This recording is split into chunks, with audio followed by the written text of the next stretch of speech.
Hello and welcome back to another episode of Zero BS Estate Agency. I'm your host, John Savage, and this is the show where we cut through the fluff and dive straight into what really matters in the world of estate agency. Today, we are joined by an exceptional guest, Matt Baldock. Now, Matt is not just an accomplished estate agent, but he's also a dedicated coach helping to raise the bar for our industry. And in this episode, Matt shares his no-nonsense approach to maximising property value, the importance of personal branding, and why reputation should always come before quick wins. So whether you're a seasoned estate agent or just starting out, this episode is packed with insights you do not want to miss.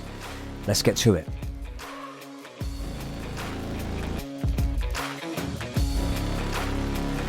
So Matt, what is the one thing that truly maximises the value of someone's home when they go to sell their property?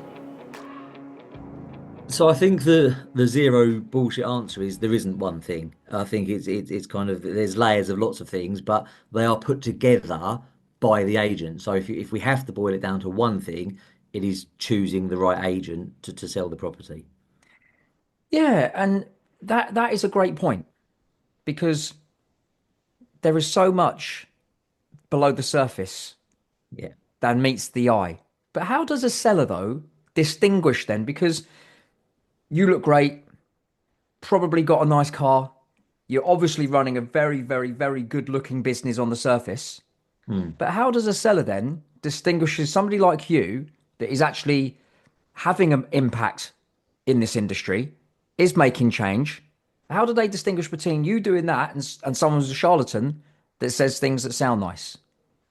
Sure. Well, I think the nicer the car, sometimes the bigger the charlatan. So, we'll say that I don't think it always, success doesn't equal driving around in always big shiny things. But look, there's a lot of noise out there, right? There's, attention is very difficult. I actually say this to sellers, when I'm on valuations, I say I trade an attention. It's my job to keep their property in the buyer's attention as often and for as long as possible.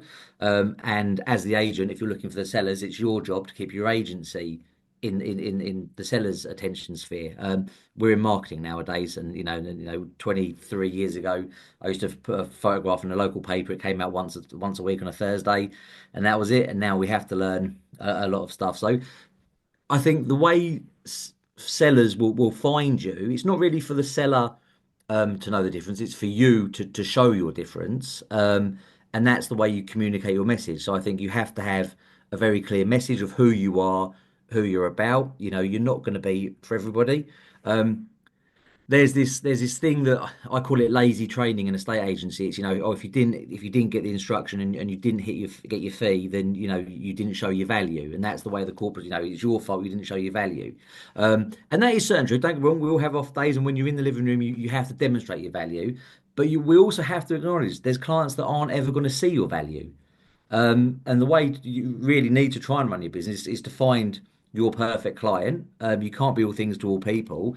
So have your messaging clear, know who you are, know what you're about, know your numbers, know your stats. And stats are a funny one. I think agents at the minute, stats are the new in thing. And I think a lot of agents are getting bogged down in chucking all these stats around.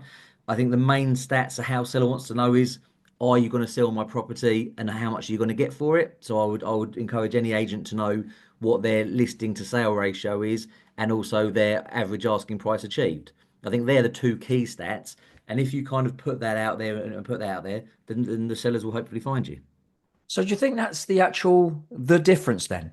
So if you do know your numbers, you do know your stats, you do know your listing to closing ratio, you do know your from closing to completion ratio, agents then that don't really know that, do you think that either they're not really good at what they do or they do know what it is, but they're trying to mask it? I think so generally speaking, as agents, especially listers, valuers, whatever you want to call them, we've got egos, right? Because it's your job to go and sit in someone's living room and effectively sell yourself. I always say agency is the hardest sales job in the world because if you're selling cars, you get given a car to sell. If you're selling windows, you get given the windows to sell. We have to sell both ends here. And it's personal, right? If you don't win an instruction, you don't like to admit it because they've chosen somebody else over you.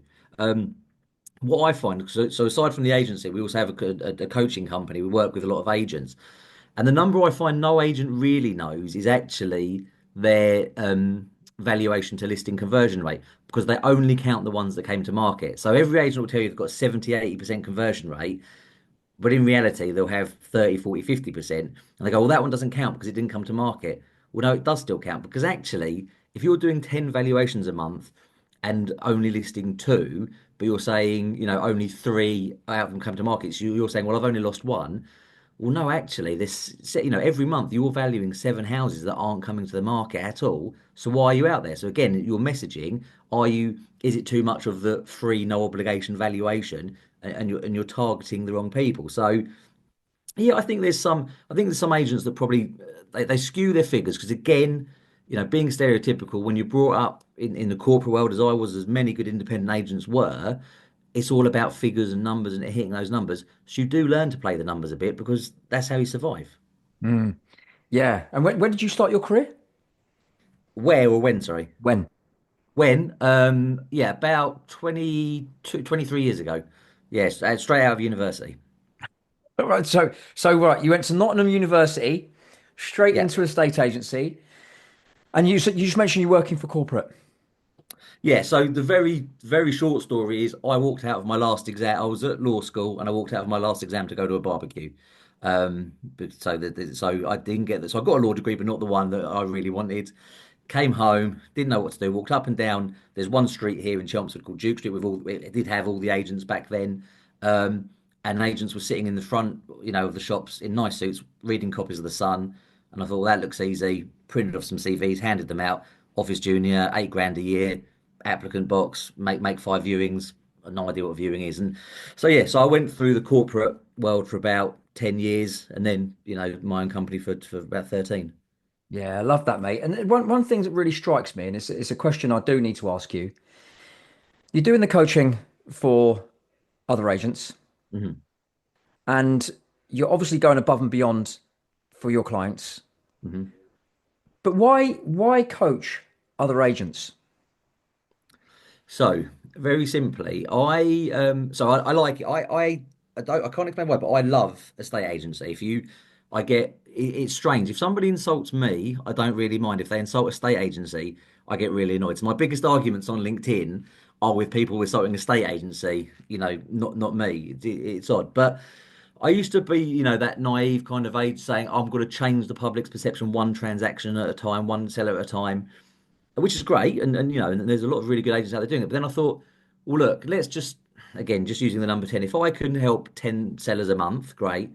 But if I can work with nine other agents and they're helping 10 sellers a month, and all of a sudden we're changing the perception of 100 sellers a month, right? So it expands out like that way. So I've always maintained the easiest way to raise your fee is to get the competitors to raise their fee. So nobody loses in a estate agency by things improving, service levels improving, fees improving. Listen, undercut me at 2%, right? I'll do it for 1.8. Fine, we'll take that in today's market. So, yeah, for me, it's a bit of everything really. I want to improve. Part of the vision statement and the mission statement for Charles David Casson the vision statement is a world where agents are held in the same regard as doctors, solicitors, and accountants, and that parents actually say to their children, "Why don't you become an estate agent when you grow up?" Mm. Um, and I'm not going to get there just with my agency. I know, so I want to help other agents do it. In you're winning anyway, even if you've got nothing to do with necessarily, it's not your clients, it's not Hmm. you showing the buyers, it's not your business that's actually going to exchange complete on that property, but yet you're still winning because of the service levels that other Yeah, yeah, agents are showing their clients. yes, no, 100%. I will probably just be retiring the day that the agency is held in the regard I believe it should be. Because outside of, things like medicine, police, those kind of jobs, I think we've got one of the most important jobs out there because we help people through some of the best and worst times in their life. So I always say, I think the saying is, I'm willing to plant a tree under which I'll never enjoy the shade. If I can, as I bow out gracefully or not, I can see things have turned and I've had a part to play in that, then listen, if we're all honest, right, in the grand scheme of things, nothing actually matters. But to me, that'll matter, and I'll feel that something good happened there. and it's about also the agents. Like I'll champion the agents. So I had something on LinkedIn a couple of days ago with the latest disruptor going to sell your house for free. Um, and it's strange as agents because we're so used to that. Yes, sir. No, sir. Please, can I have your listing? We also let people attack us as an industry, and we kind of seem to wear it. People. And I'm like, no, bullshit. Like, I don't agree with you, and I hope you don't do well. And people saying you can't say you hope someone's business fails. Well, yes, I can because they're hoping our business fails, and that's okay. Um, so yeah, I want agents work really hard. They do really good work. Majority of them, all the ones that I know. And if I can help them in any way, and it's not just about earning money. I work with some agents that earn loads of money but have absolutely no time. They're working 7 days a week, and it's like, what are you doing it for? So Mm. part of my remit with a lot of my clients is actually helping them get more time back. Mm. They're very good agents. They know how to list and sell, but they don't actually know how to manage their time and switch off. And again, I'm a big advocate for, looking after your kind of mental well-being. And burnout is a very real thing. We don't want to lose people that way. So, yeah, it's my own little thing. But if I can make a little dent in it, then I'll be happy. Yeah, and I think you're right. And I mean, what's your opinion on the market maybe in the next 5 years? Because there's been a big shift towards certainly towards self-employed Mm. agency, and that Mm. seems not to be going anywhere. That seems to be No. motoring along quite fast. Yeah. No, I agree with you. I still. I don't know if it's gonna. I hear these wonderful numbers like 50% are going to be self-employed. I don't know if it's going to hit those heights because I still think there are a lot of people out there that like the security of being employed, and that's the only thing I think we need to be careful of. With good luck to anybody who's brave enough to start their own business, but there's nothing wrong with just wanting to be a bit comfortable. We all have different ambitions in life. And so when I see some of the self-employed models on the recruiting drive, saying, "Oh, if you've got any guts, or why are you working for this wage?" I just said, "Well, let everybody do what they want to do." But I certainly think self-employment is going to grow. Personally, I prefer the term business ownership. Mm. Um, I think if you're, because I think sometimes with the self-employed, some of the models, it's, well, I'll have a go, and if it doesn't work, so there's not much, a couple of hundred quid a month, there's no real skin in the game. I prefer people to be actual business owners. So for me, you should really have a lettings business because I think in agency, lettings is true business ownership. Sales isn't, you've got your pipeline, but it's not worth too much after that. Mm. So people that are doing sales only, I really hope they're putting their money aside and investing it elsewhere. But we encourage anyone we speak to start a lettings bill because that's the bit of value that take Yeah. away the monthly money. Yeah. But yeah, I think it's growing. My only one concern with it as it grows is are we taking really good people out of employment and they're starting up their own business or they're going self-employed? We never hear about the ones it doesn't work for. So then I have a slight concern that if it doesn't work for an agent, do they then go back to a state agency? Because let's be honest, in this country, we don't go, well done, good on you for trying. We go, ha ha, we knew that wouldn't fucking work. So I think actually you might find that some agents come out of employment, go self-employed, doesn't work, and then they leave the industry altogether.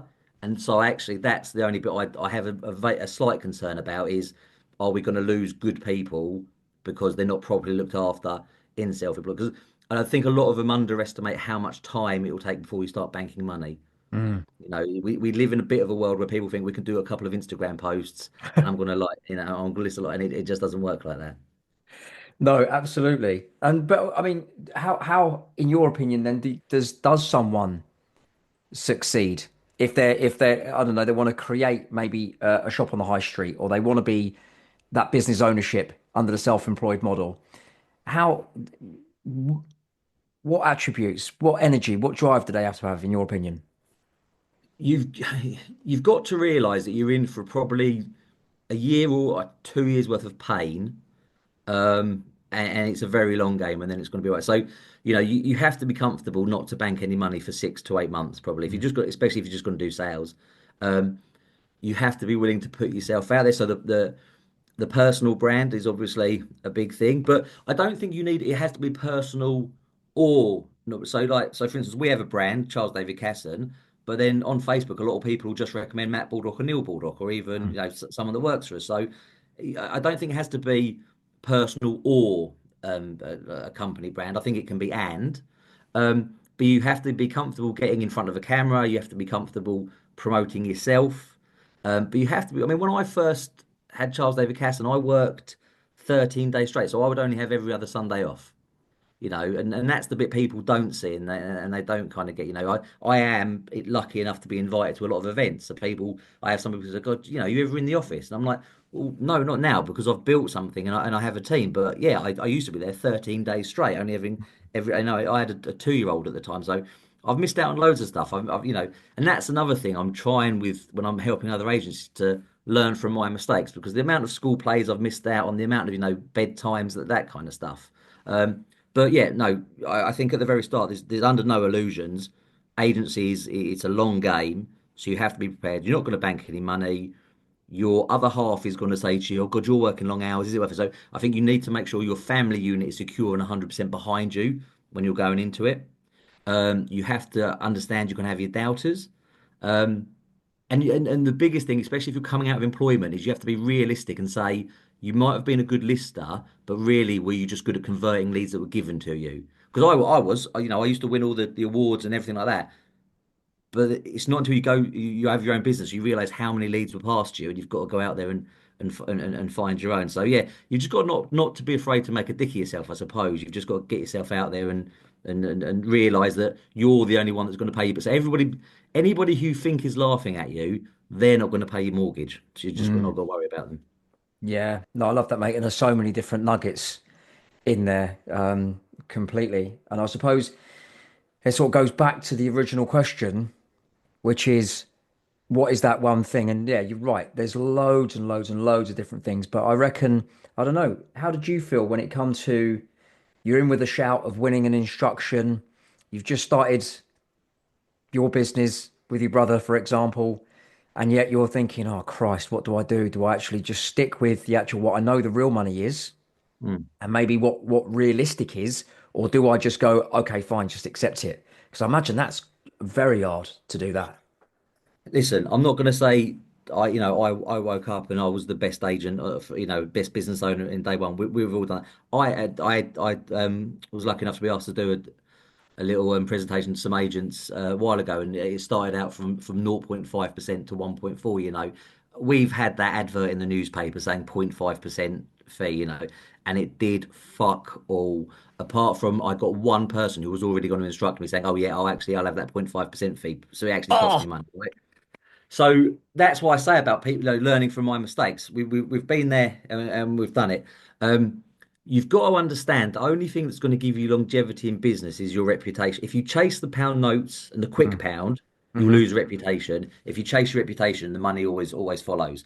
And again, it's easy to sit on podcasts and say that, but when you're kind of coming up to payday and you scrap, and God, where's the money and but and we've been there. Um, but the long game and doing the right thing it always wins. But to come back, just to maximize the value of someone's property, it needs to be shown to the most people possible in the best possible light. So it needs to be marketed, correctly. So I always say when we only had the newspaper, if a cheap house came in the paper on the Thursday and you bought the paper and I didn't, you'd buy a cheap house and I'd never know it existed. Okay. So nowadays, though, with the portals, with social media, databases should still be used.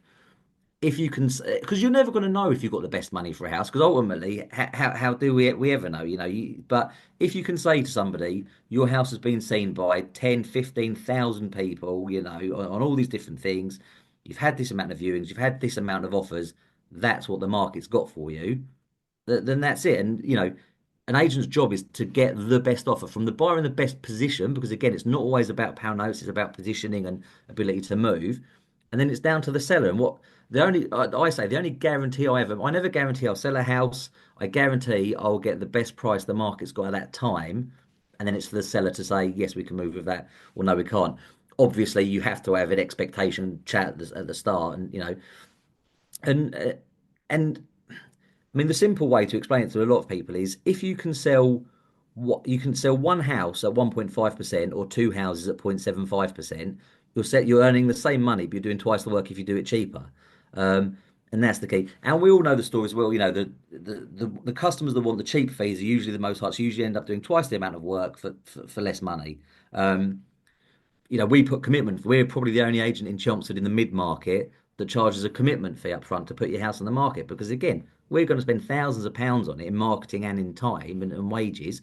If you're not willing to put a couple of £100 into it because you're not sure you want to sell, then we Mm. probably don't want you on the market. And so, but I get for a lot of people because boards breed boards. That's all drummed into us. Market share, market share. But I don't know. As I always maintain, go and pay your mortgage with market share. If you can't pay something, go to Sainsbury's. I haven't got any money, but if you look at this pie chart, I've listed more than anybody else in Chelmsford. The branch manager doesn't give a fuck. Mm. You've got to earn, and you're only going to bank the money because you don't need listings, you need sales, and that's the point. If you overlist a house, all you're going to do is get yourself a bad review. Yeah, yeah, completely. So, and also what you're saying is, I mean, well, do you actively interview sellers? Is that what you're saying Yeah. then? Yeah, and that's the thing, again, you have to have I can come across a bit bolshy, but in the living room you have to have your own way, and I seem to have a way that I can get with people, but I make it very clear at the start that we don't take on every house that we're asked to see, and I say should I decide I want to work with you and you decide you want to work with me because it has to be a partnership, Mm. and that's the case, I literally had it the other day. I was on the phone to this lady for 50 minutes as we went round the Boxing Day launch, why a corporate had gone from 1.5 to 1 instantly. She wanted to go on the market at £65,000 over what I'd said. 50 minutes, she agreed. We agreed my fee. We agreed the right asking price. We agreed we would launch before Boxing Day.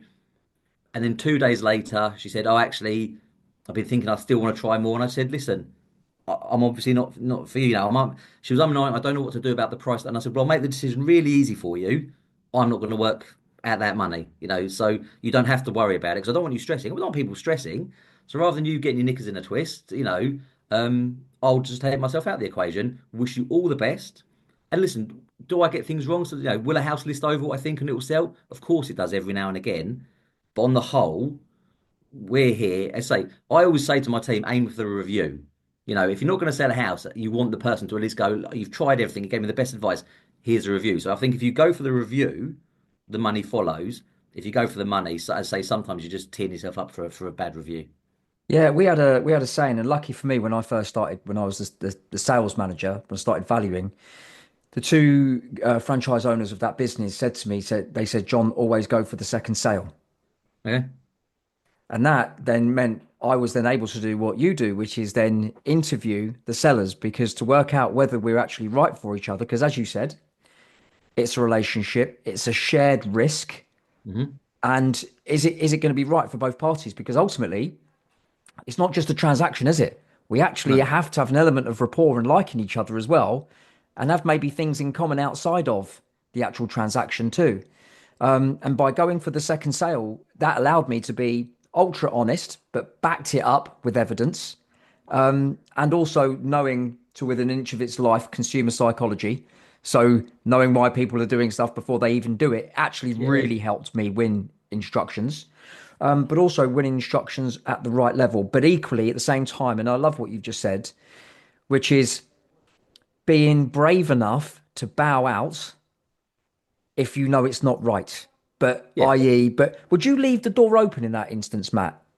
I always leave the door open, but I don't necessarily chase and beg again because but it goes back to are people going to are they going to see your value? So if I think someone's going to see my value and I just haven't demonstrated it, because again, we all have off days, you kind of you need to make amends for that. But if you just know someone's never going to see your value, why would you keep begging them to work with you? Business is business, right? But humans are humans at the end of the day. So if your girlfriend, your boyfriend tells you they don't love you, don't want to be with you, they don't want to be with you, or actually, I think I'm just going to go off with Richard because he's got a nicer car, but if it doesn't work out, I'll come back to you. Okay, fine. You might be at leave the door and come back, but you're not going to be there every 2 days going, "Oh, please come back to me, please come back to me." And again, that's the thing, the time you can spend finding and working with the clients that value what you're doing compared to chase people that are never going to see it doesn't work. And to go back to a point you just made, really, we should look at it like a joint venture, right? So if I've got a bit of land and I say I own the land and you're the builder, John, we'll do a joint venture. I'll put the land, you'll build the build, and we'll split the profit somehow. And that's really what it is with house sellers. They've got the house. I have the skills to get the most money for it. So we'll split the profits, obviously heavily weighted in their favour. And so that's just how you have to look at it, really. You're going to do a lot of work and you are going to enable this person to get the most money for their house that it's possible. And you should be paid for that. And also to another point you made about having similar interests. And I'll say to anybody I say, you're going to have to put up with me now for about the next 6 months. So if I walk out here and you think, God, he was a dickhead, don't instruct me. And the same if your phone goes off and it's a seller and you roll your eyes and oh no, not them again. It's not. I know agents that can't sleep at night because of the anxiety that sellers are giving them. Like there is no amount of money that is worth that because the most expensive thing anybody owns is time. And if you're going to give your time to somebody, you want to be fairly compensated for it. Yeah, and especially when you have the skill set, you guys clearly do. Yeah, and a lot of agents. I get to meet some phenomenal agents, and with agents, it's everything. Bad news sells, right? You never turn on the news and they go, "Oh, everything was great today." So obviously, negative news makes the headlines. I just wish the good agents would put their heads above the parapet a bit more and speak because there are some phenomenal agents out there. Yeah, no, totally. And I think they really should. But you know what? I think even if you're a negotiator inside an office, if you can work within, say, someone's brand guidelines, and you are a negotiator inside that office, if I'm them, I'm actually going to start getting on the camera myself. Do you know what I mean? And really 100%, start 100%. pushing that envelope because ultimately, if they're super serious about running even a desk, Yeah. they're super serious about running that desk, they will meet people. And if they're good, the people that they meet, even if they don't buy a property through them, even if they don't end up selling through them because they decided not to sell, they will remember the really good negotiator Yes. more so sometimes than the actual sales manager and call the negotiator and say, right, I'm ready to go back to market. Can you help? Or a Mhm. buyer says, well, actually, we bought another place, but we're looking to sell it now 2 years down the line. Can you sell it for us? And that's really great. But imagine now that negotiator is talking online and educating buyers and sellers at the same time. Well, suddenly they're Yeah. increasing their, and if it's only a desk, and if they do want to go and be self-employed later, as you made the transition from corporate and then creating the business, imagine having a massive following when you make the transition. There's going to be no downside to it. So, not worst cases. That's option A, you stay employed forever and you do a lot more business. Or option B, you start your own business and you've got a following. As you say, there's not a downside to raising your profile in the right way. Yeah, brilliant. Right, Matt Baldock, thank you so much, mate, for coming on this podcast. It's been an absolute pleasure. And I love the way you think. I love your ideology. And yeah, I can see why you've got a gazillion people following you on LinkedIn and other places as well. But yeah, Matt, thanks, mate. Really, really appreciate that. I appreciate the invite, John. Thank you.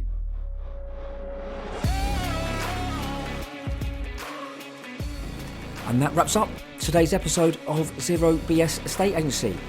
Matt, a huge thank you to you for joining us and sharing your invaluable expertise. Honestly, the way you do it, from prioritising relationships to building a reputation that lasts, your insights are an absolute masterclass in what it takes to succeed in this industry. And if you, the listener, if you enjoyed this episode, don't forget to subscribe, leave a review and share this with your colleagues, right? It's about all of us getting better and getting rid of the charlatans. You can follow me on LinkedIn. Equally, you can follow me on Instagram, John Savage, J0HN Savage on Instagram, or john.savage on TikTok, my favourite place. Again, thanks for tuning in, and I'll see you on the next episode for more straight talking estate agency advice.